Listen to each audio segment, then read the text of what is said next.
Hello दोस्तों, welcome back. एक बार फिर से आप सभी का स्वागत हमारे इस यूट्यूब चैनल पे। और प्रश्नावली 2.2 पढ़ा रहे थे और प्रश्न संख्या 11 को हल करना था और उससे आगे बढ़ना था, क्योंकि पिछले दो वीडियो में प्रश्न संख्या 1 से लेकर के 10 तक के प्रश्नों को हमने हल कर लिया था।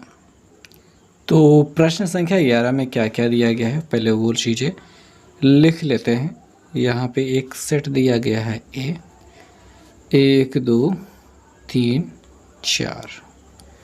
एक सेट दिया गया है बी, 5 7 8 11 15। दो समुच्चय हैं तथा ए और से बी में एक संबंध आर इस प्रकार परिभाषित है कि एक्स और वाई, भैया वाई बराबर 2x + 3 दिया गया है, जहाँ पे x जो है a का एलिमेंट है और y जो है b का एलिमेंट है। तब r को रोस्टर रूप में लिखिए। यहाँ पे जो रिलेशन दिया गया है x r y, और वो किस प्रकार है, वो इस प्रकार है कि y बराबर 2x + 3 है और x एलिमेंट ऑफ a है, y एलिमेंट ऑफ b है। और ये चीज़ें दी गई हैं। सबसे पहला प्रश्न इसमें दिया गया है r का रोस्टर रूप। r का रोस्टर रूप हमें लिखना है, वो क्या होगा देखेंगे।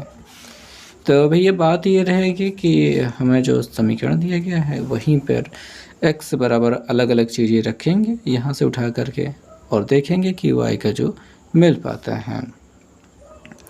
तो हमें y बराबर मिला है 2x + 3। इसी में x बराबर 1 रखने पे क्या होगा, 2 × 2 और 2 3 5 दिखाई दे रहा है। तो यहाँ पे x बराबर 1 रखने पर आपको y बराबर मिल जाएगा 2 × 1 + 3 बराबर 2 + 3 बराबर 5। ठीक है। और x बराबर अगर हम 2 रखते हैं तो क्या हो जाएगा, 2 दूनी है 4, 4 3 7 7 है। ठीक है 2 रखने पर, क्योंकि हमको 2 भी मिला है, रखने पर y बराबर 2 × 3 2 + 3 और ये 4 + 3 बराबर 7। x बराबर 3 रखने पर इसे हल किया जाए, यहाँ पे दिखाया जाए कि नहीं, क्योंकि 3 रखे पे 3 दूनी है 6, 3 6 3 कितना हो जाएगा, 9 9 इसमें था ही नहीं, तो ये तो होगा नहीं। x बराबर 4 रखने पर लिख लेते हैं, रखने पर y बराबर हो जाएगा 2 × 4 + 3 8 + 3 8 3 11 हो जाएगा, जो कि यहाँ पे दिखाई दे रहा है।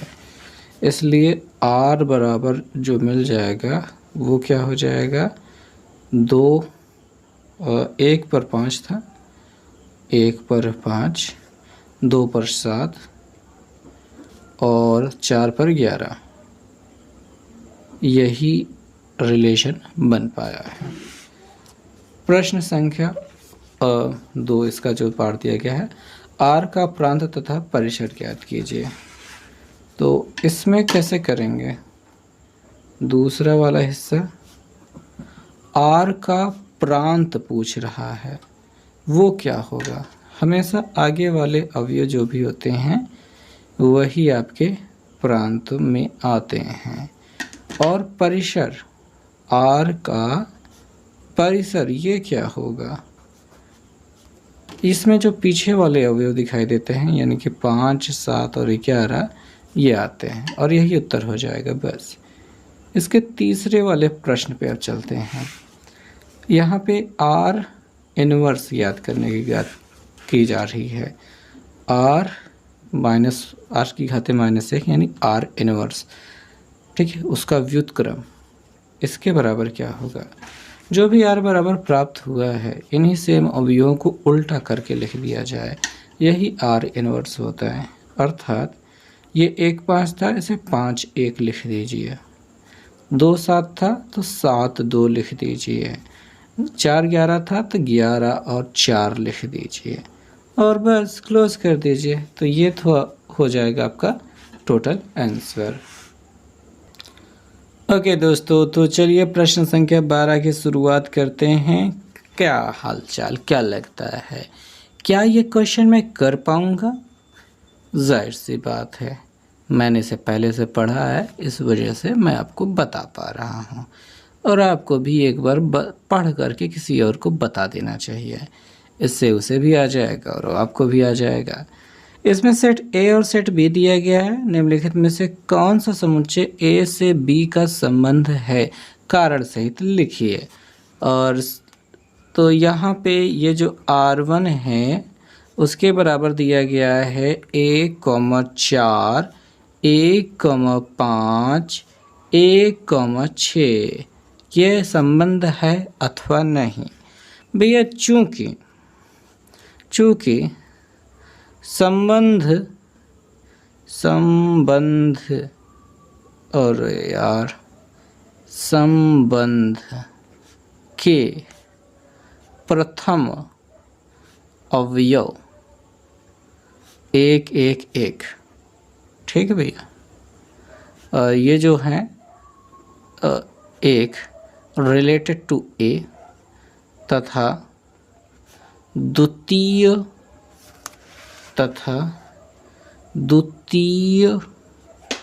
अवयव कौन से? 4 5 6, 4 5 6 रिलेटेड टू बी, इसलिए यह एक संबंध है। समझ में आई बात? कोई संबंध है कि नहीं ये कैसे बताएंगे? अगर आगे वाले सभी अवयव ए से संबंधित है, पीछे वाले सभी अवयव बी से संबंधित हैं, तो ये संबंध होगा, और अगर ऐसा नहीं है तो संबंध नहीं हो पाएगा। ठीक, और आपको भी यहाँ पे देख लेना चाहिए। ये जो 1 2 3 है, 1 2 3 रिलेटेड टू ए, यानी उसके अवयव हैं। 5 4 6 रिलेटेड टू बी, ये भी संबंध है। सेम टू सेम वही काम है। 1 1 3 2 3 सब कुछ इसी में मिल जाएगा। 4 5 6 6 4 सब कुछ दूसरे बी में मिल जाएगा। तो ये भी संबंध है। सेम सिचुएशन दोनों आगे वाले प्रश्नों में लिख देना, मतलब इन दोनों में भी सेम यही तरीके से आपको लिख देना है और कुछ नया नहीं करना है। तो ये भी लिख लोगे आप, हो जाएगा ना। जैसा हमने लिखा वैसा ही आपको लिख देना है, कुछ भी अलग नहीं करना है। अब बच्चों प्रश्न संख्या 13 की बात कर लेते हैं। इसमें आपको दिया गया है कि समुच्चय ए समुच्चय बी का एक संबंध R दर्शाया गया है। इसे रोस्टर रूप, समुच्चय निर्माण रूप में व्यक्त कीजिए। प्रांत, सहप्रांत और परिसर ज्ञात कीजिए। तो चलो शुरू करते हैं। क्या क्या किया जाए? सबसे पहले बात तो रोस्टर रूप में लिखा जाए। R बराबर क्या दिख रहा है? 9 का संबंध 3 से है ना, तो 9 रिलेटेड तो 3 और 9 related to -3, 4 related to 2, 4 related to -2 और 25 रिलेटेड टू 5, 25 रिलेटेड टू -5। ठीक बात है भैया। सभी जो पीछे वाले अवयव हैं पहले का क्या है? वर्गमूल है। ठीक है, इसका अगर समुच्चय निर्माण विधि से लिखा जाए तो R बराबर क्या हो रहा है? इसमें x, y मिल रहा है, सच दैट क्या है भैया? x element of A, y element of B। ठीक है, तथा जो y है वो x जो पीछे वाला अवयव है 3, वो 9 का वर्गमूल है। तो y इजकल टू √x ऐसा लिख देंगे। x कौन सा है? आगे वाला, उसका वर्गमूल क्या है? पीछे वाला। आगे वाले का वर्गमूल पीछे वाला।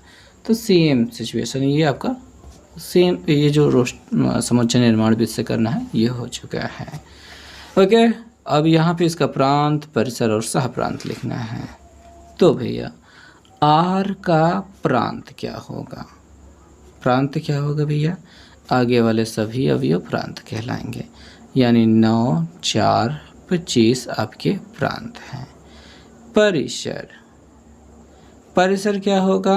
आर का परिसर, ये पीछे वाले जितने भी अवयव हैं वो परिसर, यानी कि 3, -3, 2, -2, 5, -5, सभी के सभी परिसर हैं। और आर का सह प्रांत, सह प्रांत, इसका क्या मतलब होगा? ये जो पीछे वाला जो भी सेट दिखाई दे रहा है सब के सब छाप लीजिए, यही आपका सह प्रांत होगा। तो जो कुछ भी लिखा है वही छाप लेते हैं। जैसे 5 था, 3 था, 2 था, 1 था और -2 था, -3 था, -5। बस कीजिए, इतना ही लिखना था और वह हो गया। अब प्रश्न संख्या 14 की अगर बात करें तो ये एक महत्वपूर्ण प्रश्न मुझे लगता है, क्योंकि ये मुझे मुश्किल लग रहा है, इसी वजह से महत्वपूर्ण है। और 14 नंबर प्रश्न है, इसमें एक रिलेशन दिया गया है और वो रिलेशन क्या है वही हम यहाँ पे लिख रहे हैं। सच दैट 2x + 3y < 10, ये इक्वेशन है और इसमें x और y जो है वो एलिमेंट ऑफ नेचुरल नंबर यानी प्राकृतिक संख्या है और हमको r के क्रमित युग्म समुच्चय रूप में लिखना है, यानी कि इसमें जो भी आते हैं उन सभी को लिखना है। देखिए सबसे पहले x और y क्या है? नेचुरल नंबर यानी प्राकृतिक संख्या है। तो 1, 2, 3 यहाँ तक कि हम 0 भी नहीं रख सकते, 1, 2, 3 तक ही रखेंगे और इसमें रखने के बाद वो 10 से कम ही रहने चाहिए। फॉर एग्जांपल x का मान हम तुरंत 1 रख ही सकते हैं। x अगर 1 रखें 2 1 कम 2 हो जाएगा और यहाँ पे भी अगर 1 रखते हैं 3 1 कम 3 हो जाएगा। 3 2 5 10 से कम है, यानी ये चलेगा। बात को समझना है आपको। क्या समझना है कि यहाँ पे कहा क्या जा रहा है? यहाँ पे x और y की वैल्यू अलग अलग रखनी है। x की वैल्यू हमने 1 रखी, 2 1 कम 2 हो गया, 1 यहाँ पे रखी, 3 1 कम 3 हो गया, 3 2 5 हो रहा है जो कि 10 से छोटा रहना चाहिए बस। तो यहाँ पे ये काम करेगा। मान लीजिए यहाँ पे हम 2 रखते हैं, यहाँ पे 1 ही अभी रखा है, 2 1 कम 2 ही है, यहाँ पे 2 रखा, 3 दूनिया 6 हो गया, 6 2 8 हो रहा है, यानी अभी भी ये 10 से छोटा है। 1 पर 2 रखने पर काम हो गया। क्या 3 रखने पर काम होगा? 3 3 का 9 2 11 हो जाएगा।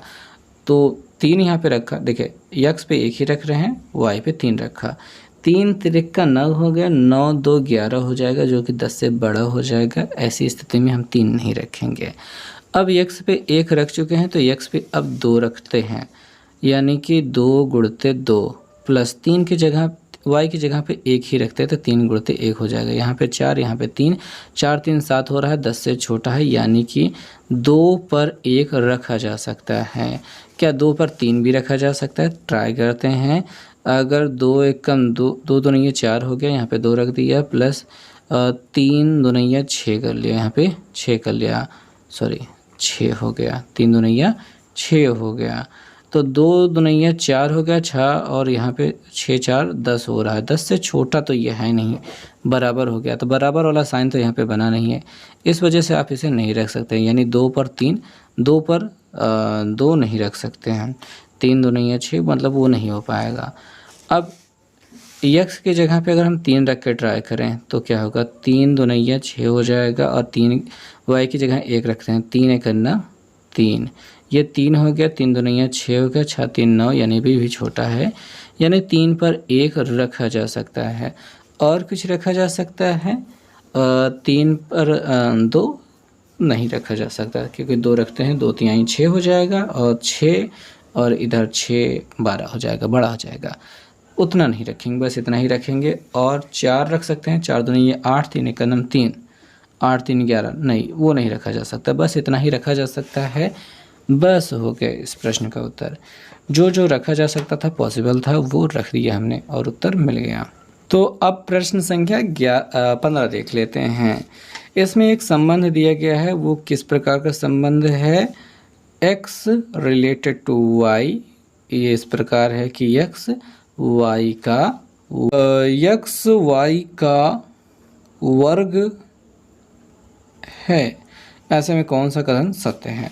इसका मतलब क्या है? यक्स वाई का वर्ग है यानी कि यक्स वाई का वर्ग है, ये आगे वाला पीछे वाले का वर्ग है। पहला वाला देखते हैं, यहाँ पे लिखा है 16 रिलेटेड टू 4, क्या 16 4 का वर्ग है? हाँ, ये सत्य है। ध्यान से समझेंगे बात को, शब्दों का खेला है, इसमें कोई गिनती का खेला नहीं है। एक्स वाई का वर्ग है यानी ये वाली गिनती इसका वर्ग है, यानी आगे वाली गिनती पीछे वाले का वर्ग है, यानी आगे वाली गिनती पीछे वाले का वर्ग है। 4 का वर्ग 16 है, 16 जो है 4 का वर्ग है, यानी ये सही है। और यहाँ पे जो लिखा गया है दूसरा वाला जो कि दिया गया है -3 रिलेटेड टू 9, तो -3 9 का वर्ग है? नहीं, यहाँ पे उल्टा दिया गया है। इसी उल्टा देने की वजह से ये क्या है? असत्य है। बस यहाँ पे शब्दों का खेला समझना है, ठीक है, शब्दों का खेला। ओके, तो यहाँ पे ये क्वेश्चन हो गया समाप्त। 16 नंबर क्वेश्चन पे चलते हैं, और ये है अंतिम प्रश्न इस अध्याय का। प्रश्न संख्या 16 में कहा गया है, क्या कहा गया है? मच्छर नहीं कहा गया है। ए बराबर कहा गया है 2 3 4 5 और 6 है, अच्छी बात है।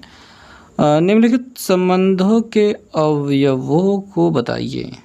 अच्छा ठीक है, यहाँ पे पहला जो संबंध दिया गया है उसमें x, y element of A cross ए से प्राप्त, मैंने कोष्ठक क्यों बना दिया, गलत कर दिया, such that x equal Y. ठीक है, इसके अवयव को लिखना है। ए क्रॉस ए से प्राप्त होने वाले जो भी है ये दोनों बराबर होने चाहिए, वही लिखना है। तो इसमें आपको मिल जाएगा क्या? 2 2 के बराबर रहेगा, ठीक है, 3 3 के बराबर रहेगा, 4 वाला 4 के बराबर रहेगा, 5 वाला 5 के बराबर रहेगा, 6 वाला 6 के बराबर रहेगा। सभी अवयव तो मिल गए, इसके अलावा कुछ नहीं मिलने वाला, हो गया। दूसरे वाले पे चलते हैं, ठीक है, टाइम पास नहीं करते हैं, दूसरे वाले पे चलते। अरे यार कुछ ज़्यादा ही चले गए क्या? ठीक है, थोड़ा सा नज़दीक रहते हैं। इसमें क्या दिया गया है? x, y, ये क्या होना चाहिए? ये एलिमेंट हैं किसके? ए क्रॉस ए के, सच दैट x y का गुणनखंड है, गुणनखंड है, और x जो है वो बराबर नहीं है y के। चलो बढ़िया, अच्छी बात है। बनाना शुरू करते हैं, बनाना, ठीक है। देखो ए क्रॉस ए करके यानी इसी के साथ गुणन करने के बाद प्राप्त हो आगे वाली गिनती जो है पीछे का x y का गुणनखंड हो, जो आगे वाली गिनती मिलेगी वो पीछे वाले का गुणनखंड होनी चाहिए, ठीक। तो कैसे कैसे मिलेंगे? जैसे 2 किसका गुणनखंड है? 2 2 का गुणनखंड है पर बराबर नहीं लेना है, 2 4 का गुणनखंड होगा, तो 2 4 लेंगे और 2 6 भी लेंगे, क्योंकि 2 तो 6 का भी गुणनखंड है, ठीक है, 2 6 भी लेंगे। और 3 3 का गुणनखंड है पर उसको नहीं लिया जाएगा, 3 6 का गुणनखंड है, तो 3 6 लिया जाएगा। और फिर और कोई किसी का गुणनखंड नहीं है, ख़त्म हो गया। 4 किसी का गुणनखंड नहीं है, 5 भी नहीं है, 6 भी नहीं है, तो ये हो गया ख़त्म बात। ओके, तो यहाँ पे आंसर मिल चुका है, और इसी के साथ हमारे प्रश्नावली 2.2 ख़त्म हुई, ये और 2.2 ख़त्म हो जाने के बाद ये जो संबंध होता है ये ख़त्म हो जाता है। अब उसके बाद आपका ये फलन स्टार्ट हो जाएगा, और फलन को समझना होगा, नेक्स्ट वीडियो में स्टार्ट करेंगे इसको समझना। सो मिलेंगे नेक्स्ट वीडियो में, तब तक लिए बाय।